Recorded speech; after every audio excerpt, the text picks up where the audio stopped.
She's a female friend, my girlfriend. How long are you guys dating? A year.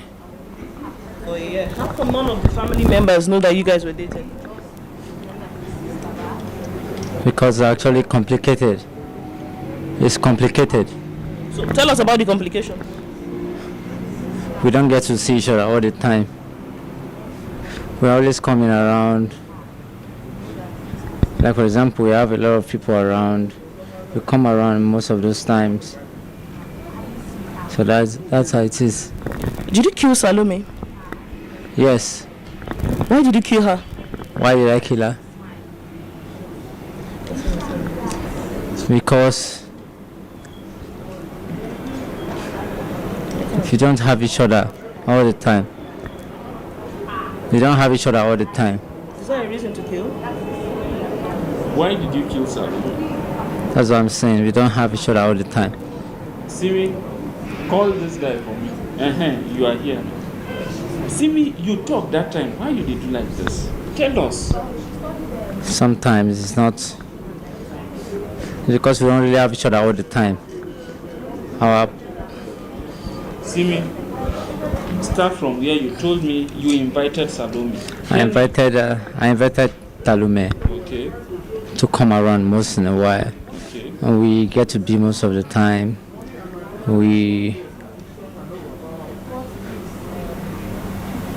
We've had a lot of things going on. All right. On that day when she came to your house, when you invited Narrate what happened on the day that you killed her. She came to my house and we're actually vibing. We're not actually vibing well. But based on one or two things, What is the one or two things? we started getting close to each other. And I saw that my vibe and her vibe came together. So that was how we came to be together. And that's how you killed her. Just tell us how you carried out, how long you planned to carry out the attack and how you executed it. It's not something I really planned on. Something it happened on that day and it happened. Simi, Not like I had a plan in mind. Simi, Ma, you told me that when she came, you caught her doing something. You caught her sex chatting with another man. That was why you killed her. So tell them, what is it? What has she done to you to deserve this? Tell them. she was always cheating. She hid most of the things from me most times. How did you get to know? Because I saw her phone. How?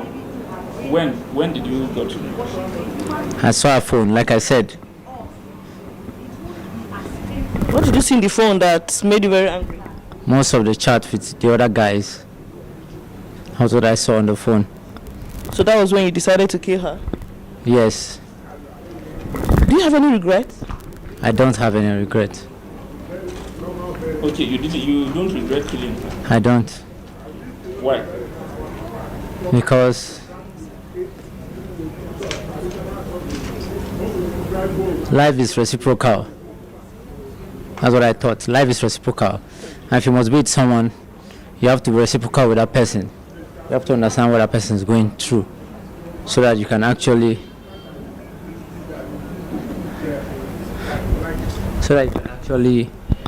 put yourself in the position that kind of person is going through.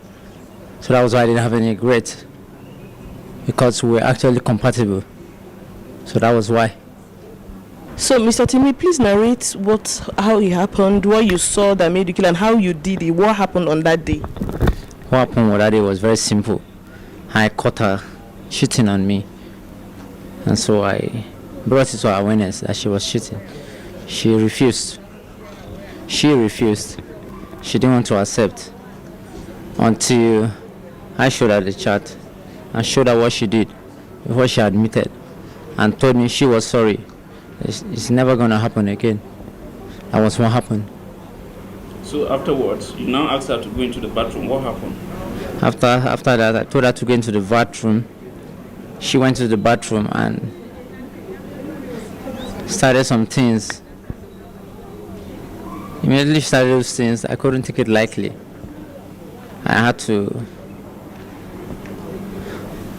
go into the room of where I can get some certain things that will happen. So I took the knife from the restroom and went it to her. Immediately she was lying her hand down. I held her neck and I did what I had to do, and that was it. When she died, what happened? When she died, nothing really happened. You went and took the cutlass, then what? I only took some parts of the knife, and that was it. That was what happened. So how were you caught? I wasn't caught. I surrendered myself. It's not true. How? You were caught trying to dispose. I surrendered myself. If I didn't want anybody to catch me, I would have done that. It's very simple. It's not true. It's simple, to be honest. Simi said he surrendered himself. Are you ready to face the wrath of the law? It's not a big thing to pay. It's not a big thing to pay. It's not a big thing to pay. So tell us, where are you from? I'm from Kogi State. I'll be 30 this year. You told us 31. I'll be 30 Initially, you this said year. 32. You now said 31. I'll be 30 this year, this October. And you say you have no regrets? I have no regret. Simi, what do you do for a living? I'm a cryptocurrency agency. So Timileyin Ajayi has officially been arraigned in court and has been charged with culpable homicide. We have filed a one-count charge of culpable homicide, punishable with death, against the defendant, Mr. Ajayi. Now we await for assignment, because it's only the chief judge that can assign the charge to a trial court. So when the charge is assigned, a date for arraignment will be communicated to you. Now, I don't exactly know what that means. I was going to guess they would charge him with first-degree murder. Then I remember a lot of his claim is that he killed the girl in the heat of the moment after finding her chatting with another guy. So with that story in mind, I guess the safe bet is to charge him with culpable homicide and not first-degree murder, because with first-degree murder, the prosecution have to prove that he had time to plan her death. And I think that would be difficult to prove. However, the culpable homicide is something that I feel is like, regardless of whatever argument he wants to come up with, because we know his lawyers are going to pull up. We don't know what he has up his sleeves. We don't know his people. We've not heard from his own family side. We don't know who is backing him up yet. So far, we've only been hearing from the victim's family and the victim's side. But the culpable homicide is kind of like a way that I feel like, regardless of whatever he wants to come up with, whether he was drunk, high, under the influence, whether he was mad, the charges is to prove that whatever you did or did not do caused her death.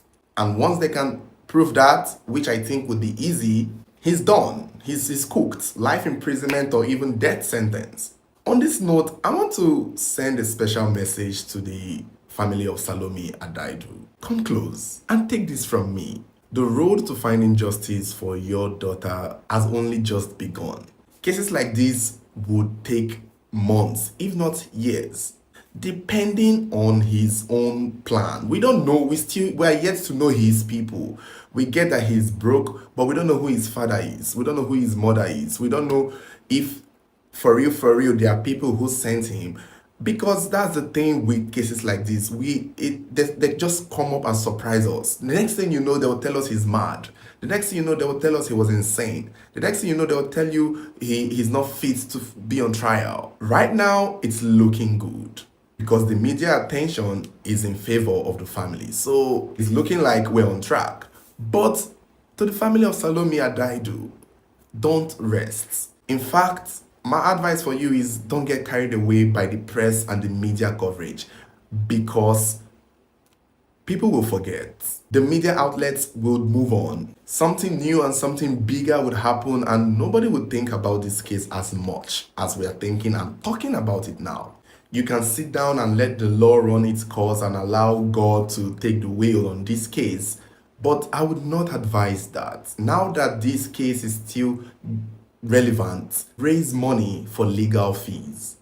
I hear she has been buried already, so right now you guys should raise money for legal fees. Raise money, enough money for legal battle. because I have a gut feeling that there's something up this boy's sleeve.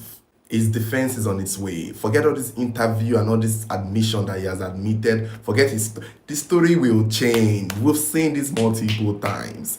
The story will change. The moment his defense lawyer shows up, just better know that everything we've heard from his mouth would change. And for that to happen, you will know that whoever is going to come on his side would have enough money to make sure that they stall this case and find the best way to get him out of it. So, to the family of Salome, prepare for it. Road to justice is far from over, and I don't trust this guy. I don't trust him, and I don't trust anybody who would take his side. I do not trust it. I don't. In his new interview with TVC, he pretty much gave clarity.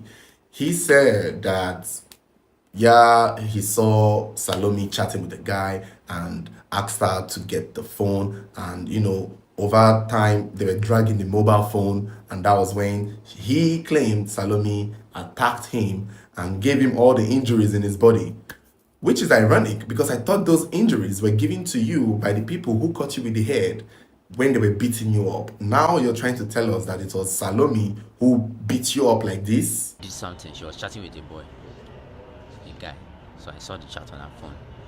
I told her, give me the phone. She refused. That was how the whole thing started. She refused to give me the phone. That was how the whole thing started. And in the process of collecting the phone from her, she was now trying to use weapon on me. This is where she used all the weapons on me. All these things were done by her. In the process of all these things were done by her. My process of revenging. That's when I stabbed her neck. But it was alleged that you cut her into pieces, and it's the best semblance with people who are into rituals. Some people are alleging that you did this for the purpose of rituals. Can you explain? I wanted to discard the body so that nobody would find it. That was why I did that. Come on, bro. But that is looking like the line of story he's trying to go. He's trying to make it look like it was self-defense. And I think whoever will come and defend him, we go through that path. But that wouldn't make sense because Salome's real boyfriend, a guy named Maxwell, I think, has already spoken up on his last moments with Salome. So this is believed to be Salome and her actual fiancé or boyfriend, and he has expressed his disappointment with the whole thing. He's in shock, like he doesn't even believe that this has happened. And according to what I read, he and Salome at the time, around that period of time, were just having small, boyfriend-girlfriend issue over him not calling and she feeling that he does not miss her. One of those basic issues. And then they were supposed to meet on a Sunday, which I think the incident happened on a Friday, Saturday-ish. According to him, he believes that somewhere around the day Salome was killed, he was chatting with the killer, Timmy Lane, because he felt that there was something Salome said in the chat that did not sound like her. And to be honest with you, it does sound like Timmy Lane. The chat is not exactly screenshotted here. I couldn't find it, but according to him, in the middle of the night, he had a weird feeling because they had spoken earlier that day, but he was feeling a type of way. And this is what happens when you're a soulmate with somebody. You get to feel something when something is happening, but you just can't place it. So according to him, he came online and saw Salome online and was like, you're supposed to be sleeping. You told me you wanted to sleep. Why are you online? And Salome said, no, I woke up to piss myself. First of all, he thought that this was a red flag, that this Salome doesn't speak like this. Then the next text he gets from her reads, according to this what was said, it wasn't really clear. The next message from her was, I now on my data by mistake. The English apparently had changed. And I think this was where Maxwell felt that something was off. And frankly speaking, given how we've heard Timmy Lane speak, given how we've heard him talk about she now married the Indomie, she now 9 zits, sounds like him. It sounds like he was chatting with Timileyin that night, which meant that at this time, Salome had already been killed and Timileyin had gained access into her phone. And we are told that Salome has a password into her mobile phone. So, which means that this boy had pretty much tortured this girl to get the password for the phone. It's just weird and honestly creepy in my opinion. I don't know how far the investigation has gone. I feel like the investigation is still ongoing because Timileyin is still claiming that they were dating. But Salome's family don't believe him. They are still doubling down that this boy did not date Salome, that this is still a case of one chance or one of those things that I don't even know what other angle they would look at it. And see, a lot of girls have come out. Oh, many girls, a lot of people have reached, about 4 or 5 girls have reached out to me that this guy had chatted them up to invite them to his house. It seemed that he had attempted to invite multiple girls around the same period. A lot of chat had been released from these girls that he had reached out to. Some of these girls he met at the resort he worked. You know, he managed the resort. That video of him dancing with one girl, we learned that that was a resort that he worked on as a manager or as a tour guide. So he had met a lot of girls there and he would take their phone number and later on chat them up and become friends with them of some sort and then attempt to invite them to his house. This is kind of like his tactic. Some of them he will use the idea of music. You know, he's a gospel musician who sings, and so he uses that tactic to lure them into coming to spend time with him. Sometimes he will use the idea of taking them out. And I think the fact that a lot of these girls that had come forward with the chat with him all say something like, oh, it didn't work out. They all had a change of mind. They had a change of plan. Something came up. And when you look at it, since it's around this same period of time, it seems as though this boy was hungry for blood. It seems as though this boy was hungry for something. It's almost as if he was looking for a victim. That is what I feel. And unfortunately, Salome happened to be the one girl who accepted his invitation. So there is that possibility that he and Salome were probably not dating as we think. Maybe Salome paid him a friendly visit under something that he may have promised her. At the same time though, I still don't understand why he would want to lie about their relationship, to be very honest with you. Unless maybe he thought ahead of it, because he did claim he wanted to be caught. The thing is, maybe him claiming they were dating would help him argue crime of passion, and maybe that would come up as a defense case study in his situation, because it can't be a crime of passion if you guys are not dating and in love. So if his lawyer tries to do crime of passion kind of argument, they would have to prove that they were actually in love. And we're going to see phone text messages to prove that they actually did have a relationship. And if they did, unfortunately, the argument for crime of passion sort of holds water in a way. But I would not understand if it's crime. Like, I don't think it's crime of passion. I don't think this boy loved Salome. Even if they knew each other, I don't think it's dating. Like, what exactly... For you to get angry that the girl you're with is chatting to another guy, you really have to have dated her for so long, probably bought her a car, bought her a house. But what could you have possibly done for her that would make you feel entitled to her that much? I don't believe it's crime of passion. I don't believe so. I still feel that there was something else he really wanted to do with that body.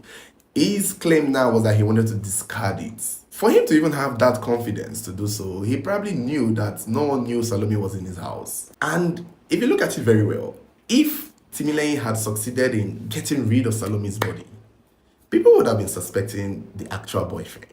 She would have been a missing person, and people would have been suspecting the actual boyfriend. It's just a good thing that he got caught. If not, they would have accused Maxwell, that Maxwell, you were the one who did it. Because that is only you the family knows. They don't even know Timileyin. So if Timileyin had somehow gotten away with it, he would have gotten away with it so successfully that it would not come back to him. And I think Timileyin knew that it won't come back to him. For you to kill your so-called girlfriend in that manner and butcher her in that manner, you gotta have that confidence that nobody will look your way, that nobody would suspect you. So therefore, he knows that he is a secret boyfriend. So in that line of thoughts, is he really a boyfriend? Would Timilane, would you really call her your, were you really in love with her? Because in his early confession, he admitted that they don't see as often. He admitted that they see once in a while. So I don't know.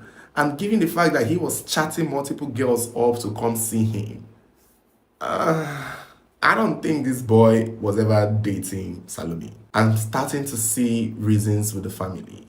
Yes, maybe he may have known Salome, but I think Salome was just one of those female friends that he probably over, like, I don't know. The point is, Exhibit 1 has been chatting up multiple girls, attempting to invite them to his house around this time. Exhibit 2, he had a lot of table sets, knives, and plastic bag already set in his house.